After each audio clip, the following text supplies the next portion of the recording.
خلیق انجم نے اپنی کتاب جوش ملی آبادی تنقیدی جائزہ کے حرف آغاز میں لکھا ہے کہ اردو کے عظیم شاعروں کی فہرست میں صرف 4 نام آتے ہیں: میر، غالب، انیس اور اقبال۔ اس کے بعد دوسری فہرست بڑے شاعروں کی ہے۔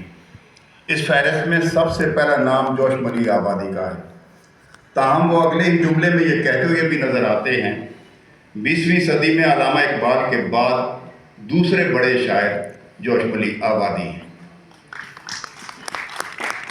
جوش، جنہیں 20ویں صدی کا دوسرا بڑا شاعر کہا گیا ہے، میری نظر میں اردو شاعری کے ان ممتاز شعراء میں شمار ہوتے ہیں جنہوں نے شاعری کے فن کو محض جذباتی اظہار کی بجائے فکری اور انقلابی جہت عطا کی۔ انہیں شاعر انقلاب کہا گیا، مگر واقعہ یہ ہے کہ وہ ایک ہی وقت میں بقول مسعود حسن خان شبنمی یعنی جمالیاتی تھے اور انقلابی بھی، اور ان کے ہاں شعلہ و شبنم، سیف و سرو، سنبل و سلاسل، سرود و خروش، شباب اور انقلاب بہم ہوتے ہوئے ملتے ہیں۔ جوش کے فن کی اساس جرأت اظہار، بلند آہنگ لہجہ اور فکر کی ہمہ جہت وسعت ہے۔ جوش کی فکر کا مرکزی نقطہ انقلاب، آزادی، حب الوطنی، انسان دوستی اور سماجی انصاف کچھ زیادہ نمایاں ہو کر سامنے آیا ہے۔ وہ استعمار، جاگیردارانہ نظام اور مذہبی جمود کے خلاف تھے، تاہم وہ رومان پرستی، فطرت دوستی، شباب و حسن کے ستائش اور فلسفیانہ غور و فکر کی طرف بھی اسی سنجیدگی سے مائل رہے۔ انہوں نے آسان گوئی کی بجائے بلند تفکر، علمی انداز، زبان و بیان کے شکوہ کو ترجیح دی۔ جوش کی شاعری میں لفظوں کا شاندار آہنگ، خطیبانہ جوش نمایاں ہے۔ انہوں نے قصیدہ، نظم اور مرثیہ کو نئے موضوعات اور تازہ اسالیب دیے۔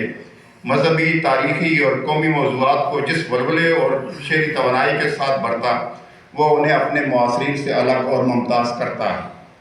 جوش کے فن کا نمایاں پہلو زبان و بیان کا ہے۔ فارسی آمیز پرشکو اور موسیقیت سے بھرپور زبان ان کی شاعری کو وقار اور تاثیر عطا کرتی ہے۔ تشبیہات اور استعارات، تکرار لفظی، مترادفات کا استعمال اور مبالغہ آرائی ان کے ہاں فکری موضوعات میں ایک شدت اور رعب و دبدبہ لے کر آئے ہیں۔ جوش کو لفظوں کا بادشاہ کہا گیا۔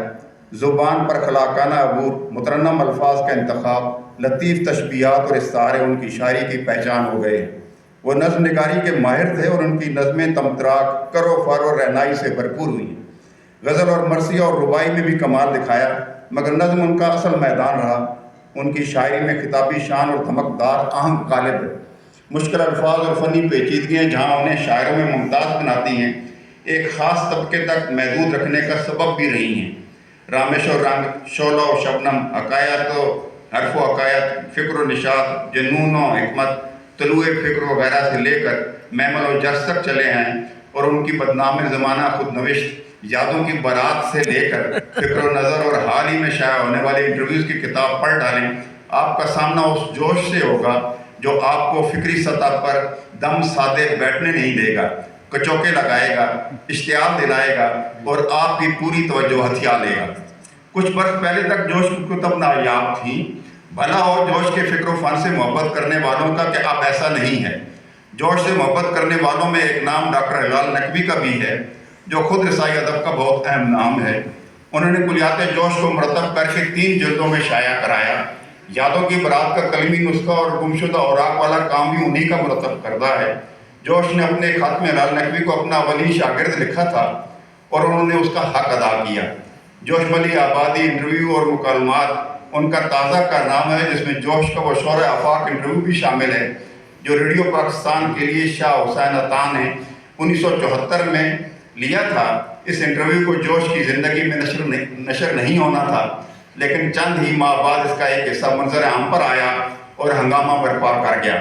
بقول ہلال نقوی، جب وہ اس کتاب کو مرتب کر رہے تھے تو انہیں جوش صاحب کی معصومیت پر حیرت ہو رہی تھی اور ان کی سادگی پر رونا بھی آ رہا تھا کہ وہ جانتے ہوئے بھی یہ نہیں جان پا رہے تھے کہ اس معاشرے میں اتنے صاف کھرے اور دو ٹوک انداز میں افکار و خیالات کا اظہار ایک قیامت اٹھا سکتا ہے۔